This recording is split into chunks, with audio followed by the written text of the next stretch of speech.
오늘 우리에게 주신 말씀은 예수 그리스도의 탄생을 예고하는 귀한 말씀입니다. 저는 오늘 18절 말씀 예수 그리스도의 나심은 이라고 시작하는 이 말씀을 제목 삼아서 하나님 말씀을 함께 나누고 또 은혜 되기를 소망합니다.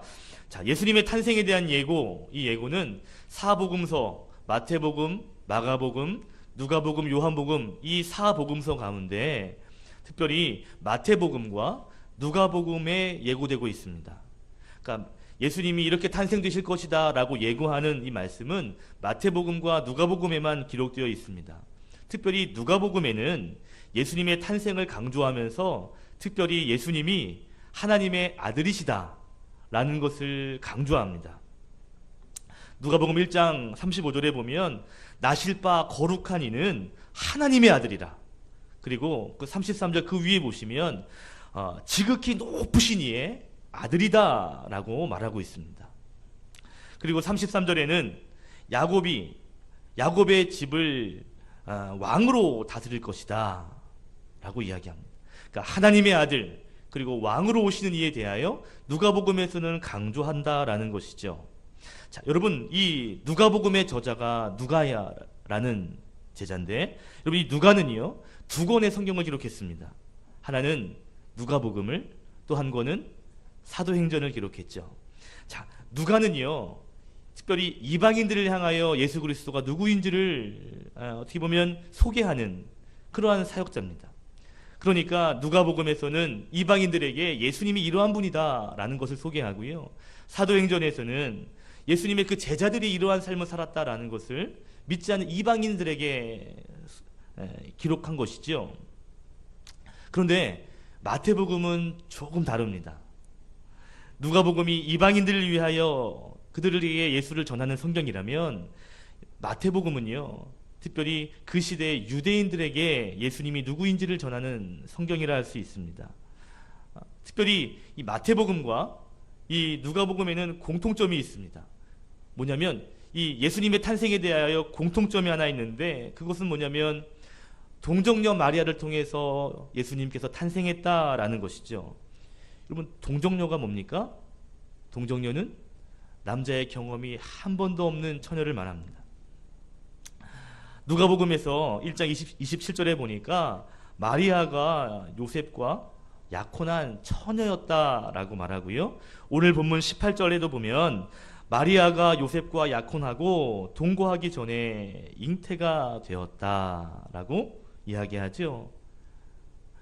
마태복음과 누가복음에서 예수님의 탄생에 대한 공통점 한 가지는 그 어머니가 동정녀였다라는 것입니다. 그런데 오늘 마태복음에는 그 동정녀 안에 또 한 가지를 강조해요. 그것이 뭐냐면 성령으로 잉태가 되었다라는 것을 강조합니다. 오늘 18절에도 성령으로 20절에도 성령으로 잉태되었다라는 것을 재차 강조합니다. 자, 여러분 이 마태복음은 AD 65년, 70년 아마 요 경에 쓰였을 것이다라고 학자들이 추정합니다. 사실 마가복음보다 후대에 쓰여진 게 마태복음이거든요. 특별히 이 AD 60년 후반쯤에 이 유대인들 안에 어떠한 일들이 있었냐면 유대인들 가운데 예수 그리스도가 메시아라고 하는 것을 철저하게 부인하는 그러한 일들이 많았습니다. 이것 때문에 유대인들이 복음을 듣고 예수님이 정말 하나님의 아들이구나 라고 믿는 사람들도 있었는데 그 믿음을 가진 사람들까지도 굉장히 혼란스럽고 굉장히 갈등이 있을 만큼의 그 시기가 있었다는 것이죠. 자, 여러분 보세요. 지금 마태는 지금 예수님을 유대인들에게 예수님이 이러한 분이다라는 것을 소개하는 성경이 마태복음이라고 했죠. 마태복음의 1차 독자는 유대인들입니다. 물론 그것이 이제 2차, 3차 우리에게도 전해지지만 첫 번째 목적은 유대인들에게 예수님을 전하기 위한 그런 특징이 있는데 여러분 유대인들은요 이 구약의 전통을 배우고 그리고 수용하던 사람들이었죠. 다시 말하면 구약의 메시아, 구약의 선지자들 그리고 하나님에 대한 것들을 이미 배우고 그리고 그것에 대하여 많이 교훈받은 그리고 이미 전통을 가지고 있는 사람들이 유대인들입니다. 그러한 유대인들에게 저주의 상징인 십자가에서 못 박힌 그 예수가 구약에서 예언하는 메시아다, 그것을 인정하기가 쉽지가 않죠. 여러분, 유대인들은요, 이 나무에 달려 죽는 것이 하나님의 저주라고 생각했습니다. 그런데 만약 예수님이 정말 하나님의 아들이라면, 그리고 메시아라면 어떻게 그가 나무에 달려 그렇게 하나님의 저주를 받으며 죽느냐? 이건 말이 안 된다라고 여겼다는 것이죠. 구약의 성경을 교육받고 그리고 전통을 고수하고 있는 유대인들에게 예수님이 그리스도다, 예수님이 메시아다라는 것은 여러 가지 면에서 믿기 어려운 그러한 일이었습니다. 오히려 전혀 문화가 다른 이방인들에게 예수님을 소개하는 것이 훨씬 더 쉬웠을지 모르겠습니다. 자, 그런데요, 참 하나님은요, 이러한 환경을 다 아셔요. 그래서 오늘 마태에게 감동을 주시는데, 오늘 마태복음 1장 1절부터 17절까지, 그러니까 오늘 예수님의 탄생을 소개하기 바로 전에 무엇을 이야기하냐면 유대인들에게 익숙한 아브라함에 대한 족보를 소개하고 있습니다. 예수님의 탄생에 대해서 직접 말하는 것이 아니라 그 구약 사람들이 구약의 이야기를 알고 있는 자들에게 아브라함에 대한 그 족보로부터 이야기하면서 결국 예수님의 탄생을 소개한다라는 것이죠. 자, 그러니까 오늘 이 마태복음에서 오늘 특별히 이 유대인들을 향한 예수님의 이 탄생, 이 예수님의 태어나심을 소개하는 이 이야기 가운데 오늘 특별히 두 가지로 강조하는 이야기가 있습니다. 아까 전 누가복음에서는 예수님이 하나님의 아들이시다라는 것을 강조했다면 오늘 이 마태복음에서 강조하는 것이 두 가지입니다. 자, 첫 번째는 뭐냐면 21절에 보니까 그 예수님이 오신 목적이 뭐냐면 자기의 백성을 그들의 죄에서 구원하시기 위함, 우리를 구원하시기 위하여 오셨다, 그러한 자다라고 21절에 말하고 있습니다. 자, 무슨 말이냐면 예수님께서 이 땅에 오시는 예수 그리스도의 탄생의 목적이 무언가 보면 우리를 죄에서 구원하시기 위함이다라는 것입니다. 이게 첫 번째로 강조하는 것이죠. 한번 따라합시다. 우리를 죄에서 구원하시기 위하여, 우리를 죄에서 구원하시기 위하여. 예수 그리스도의 나심의 가장 궁극적인 목적은 우리를 죄에서 구원하시기 위함입니다. 다시 말하면 우리를 살리시기 위하여 예수 그리스도가 이 땅 가운데 오셨다라는 것입니다. 자, 여러분 보세요. 유대인들에게 있어서 구약의 전통을 이미 익숙하게 알고 있는 자들에게 있어서 가장 이슈가 되는 것이 뭐냐면 바로 제사입니다. 제사의 가장 큰 핵심은 5가지의 제사가 있는데 그 중에 가장 큰 제사가 번제입니다. 번제가 뭡니까? 자기의 죄를 사함받게 하는 예배지요. 여러분, 이 구약의 예배, 구약의 제사는요, 대속 제물이 필요합니다. 소나 양을 제사 드리는 곳에 데리고 가서요, 그리고 죄사함을 받아야 할 사람이 그 짐승 위에 손을 얹고 기도를 하면, 안수하면 그 내 안에 있는 죄가 그 짐승에게 전이됩니다. 내 죄가 그리로 다 옮겨진다는 것이죠. 그러면 그 소와 그 양, 그 짐승을 죽임으로 말미암아 우리의 죄가 대신 용서받는 것, 이것이 구약에서의 제사고 대속입니다. 당시에 이 제사에 대한 개념은 이미 유대인들은 많이 알고 있는 거거든요. 그런데 오늘 마태가 뭐라고 예수님에 대하여 이야기하냐면 예수 그리스도의 나심이 바로 우리를 죄 가운데에서 구원하실 수 있는 분이다라는 것입니다. 우리에게는 익숙한 이 죄사함의 이야기지만 사실 유대인들의 입장에서 볼 때는 굉장히 충격적인 이야기일 수 있습니다. 아니, 우리의 죄를 위해서 예수님이 오셨다. 그리고 그 예수님이 십자가에서 죽으시고 그 십자가의 죽으심으로 말미암아 우리의 죄가 용서를 받을 수 있다라는 것은 유대인들이 볼 때에는 놀라운 이야기죠. 그런데 사실 유대인들에게만 놀라운 것이 아니라 사실 오늘을 살고 있는 우리들에게도 이 죄사함의 원리는 사실 쉽게 이해되는 것이 아닙니다. 제가 세례를 교육하고 때로는 성경 공부를 하면서 이렇게 나누다 보면 이 믿지 않는 사람들이 예수를 믿으면서 가장 마음에 걸리는 부분이 이 죄사함에 대한 부분이에요. 아니 내가 죄를 지었는데 예수님을 믿으면 죄가 없다라는 이 원리가 논리적으로 굉장히 이해되지 않는 것입니다.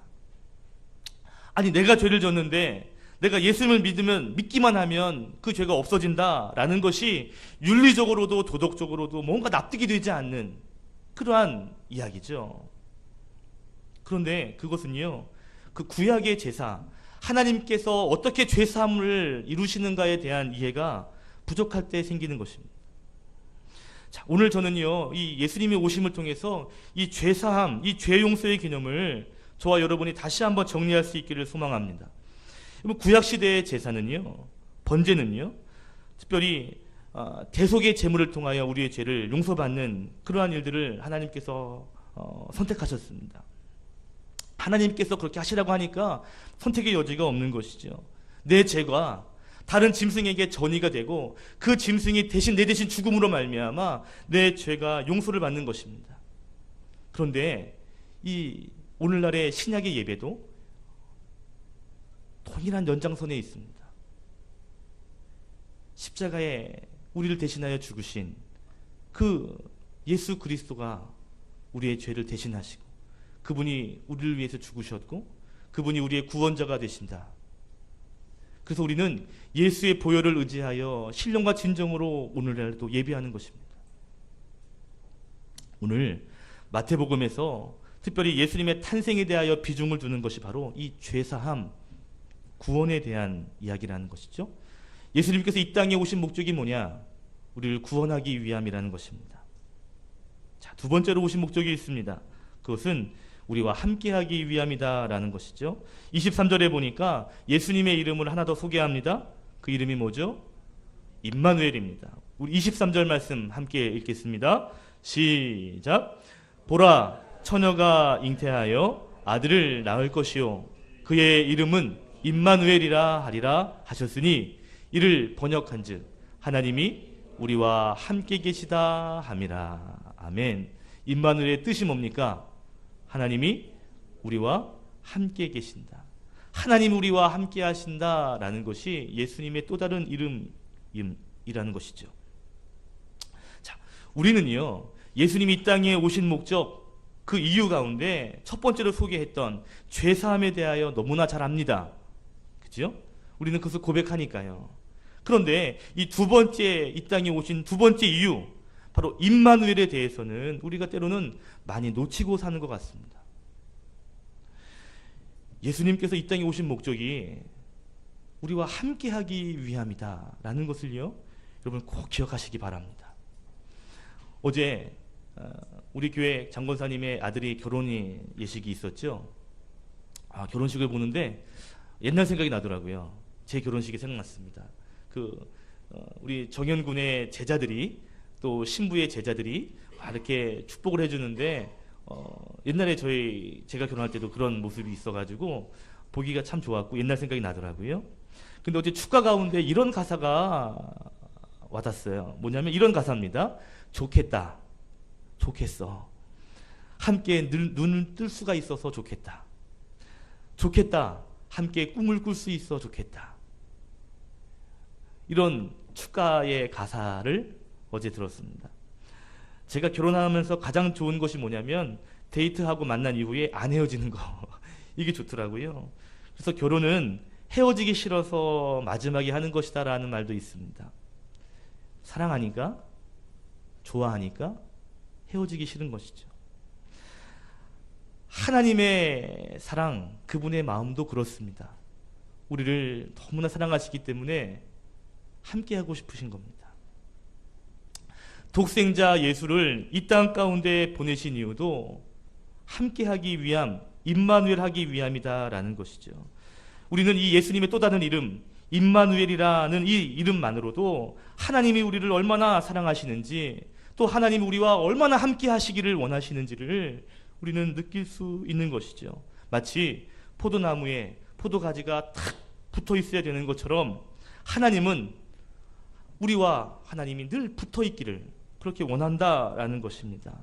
그 간절한 마음 때문에 독생자이신 예수를 이 땅 가운데 보내셨다는 것이죠. 자, 그런데 그 예수님께서 이 땅 가운데 오셨습니다. 놀라운 사역을 감당하셨죠. 그리고 십자가에 죽으셨습니다. 그리고 3일 만에 부활하시고 그리고 지금 하늘로 승천하셔서 하늘 보좌 우편에 앉아 계십니다. 자, 우리와 함께 하시기를 원한다고 하시면서 임마누엘이라 하시면서 지금 하나님 우리와 멀어져 계신 건가요? 우리를 사랑하신다면서요. 함께 하시기를 원한다면서요. 여러분, 성부 하나님이 모든 것들을 계획하시고 성자 하나님이 그 일들을 모두 이루셨다면 이제 성령 하나님께서 지금 우리와 함께 계시는 줄로 믿습니다. 아멘. 성령 하나님께서 우리를 고아처럼 버려두지 않으시고요. 항상 우리 안에 내재하셔서 항상 우리와 함께 하시고 동행하시는 것이죠. 예수 그리스도의 탄생, 하나님의 아들을 이 땅 가운데 보내신 또 하나의 궁극적인 이유는 우리와 함께 하기 위함이라는 것입니다. 자, 그런데 여러분, 자, 첫 번째 이유는 우리를 구원하시기 위함, 죄를 용서하시기 위함이라고 그랬죠.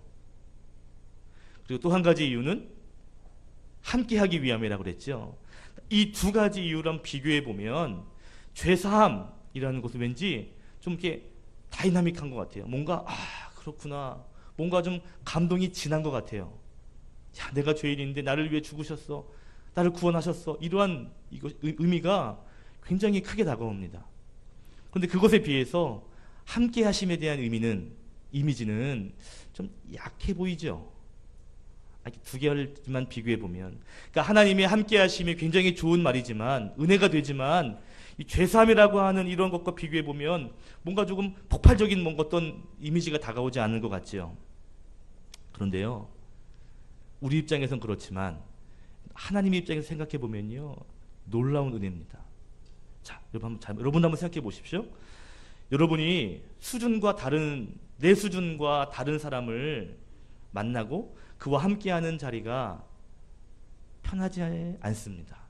쉽지 않습니다. 나와 정말 다른 사람과 함께 있는 자리가 불편합니다. 특별히 나를 힘들게 하고 나를 아프게 하는 사람과 함께하는 자리도 굉장히 어렵습니다. 더구나 내가 정말 싫어하는 그 일을 옆에서 하는 그 사람하고 함께하는 거는요, 정말 함께하기 싫습니다. 그런데 창조주 하나님이 지금 피조물 된 우리와 함께하기를 원하고 계신다는 거예요. 죄 없으신 그 하나님이 허물 많고 죄 많은 우리와 함께하기를 그토록 원하신다는 것입니다. 그 임마누엘의 사랑은요, 어찌 보면 죄사함 은혜에 못지않은 굉장히 귀한 것이라 할 수 있습니다.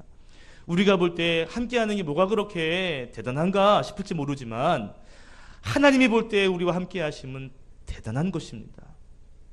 우리의 마음에 틀려도 함께하기 싫은데 여러분, 하나님 보실 때 우리가 얼마나 부족하겠습니까? 그런데 그 끈을 놓지 않고 계속 함께하기를 애타게 원하시는 그분의 마음이 놀라운 은혜라는 것이죠. 그런데요, 이 죄사함이라고 하는 원리와 이 함께하심이라고 하는 원리가 구별되어 있는 것 같지만 사실은 동전의 양면처럼 함께 붙어 있는 것입니다. 무슨 말이냐면 하나님 우리와 함께하기를 원하시죠. 그런데 그것을 방해하는 것이 있어요. 그게 뭐냐면 바로 죄입니다.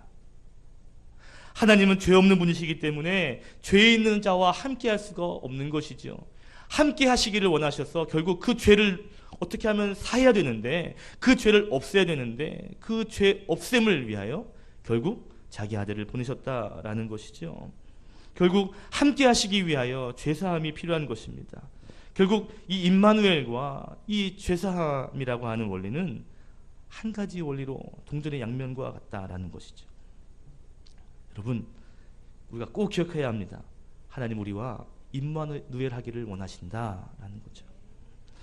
참 재미있어요. 마태복음 1장은 예수님의 탄생 가운데 임마누엘을 소개하죠. 하나님 이 땅 가운데 오심. 그런데요, 마태복음의 맨 마지막 장 28장 20절에 보면 거기에서도 임마누엘을 이야기하고 마칩니다. 자, 우리 마태복음 28장 20절 말씀 함께 찾으시고 우리 못 찾으신 분은 화면을 통해 함께 봉독하겠습니다. 28장 20절 시작. 내가 너희에게 분부한 모든 것을 가르쳐 지키게 하라. 볼지어다 내가 세상 끝날까지 너희와 항상 함께 있으리라 하시니라. 아멘. 세상 끝나는 그날까지 항상 함께 할 것이다. 이것이 하나님의 마음 그리고 그분의 계획이라는 것입니다. 마태복음은 임마누엘로 시작해서 임마누엘로 끝나는 성경이라 할 수 있습니다. 다시 말해서 하나님이 얼마나 우리와 함께 하시기를 원하는지 알 수 있는 것이죠. 여러분, 하나님의 마음을 이해하시고 날마다 하나님과 함께 하시는 신앙인 되시기를 주님의 이름으로 축복합니다. 아멘. 자, 말씀을 정리합니다. 오늘 성경은 예수님의 탄생에 대하여 기록하고 있습니다. 두 가지 이유와 목적이 있다라고 말씀했죠. 첫 번째는 우리를 죄에서 구원하시기 위하여 이 땅 가운데 오셨다. 두 번째는 우리와 함께 하시기 위하여, 임마누엘 하시기 위하여 예수님께서 탄생하셨다라는 것입니다. 여러분, 이 두 가지 이유를 통해서 하나님이 얼마나 우리를 사랑하시는지를 한 번 더 묵상할 수 있기를 소망합니다. 이번 주가 성탄절이 있는 주간입니다. 하나님의 마음을 깊이 묵상할 수 있기를 바라고, 특별히 성탄절 예배를 드릴 때 우리가 감사하는 마음으로 예배할 수 있기를, 그래서 기쁜 마음으로 성탄을 맞이하시는 저와 여러분 되시기를 예수 그리스도의 이름으로 간절히 축복하고 축원드립니다. 아멘. 기도하겠습니다.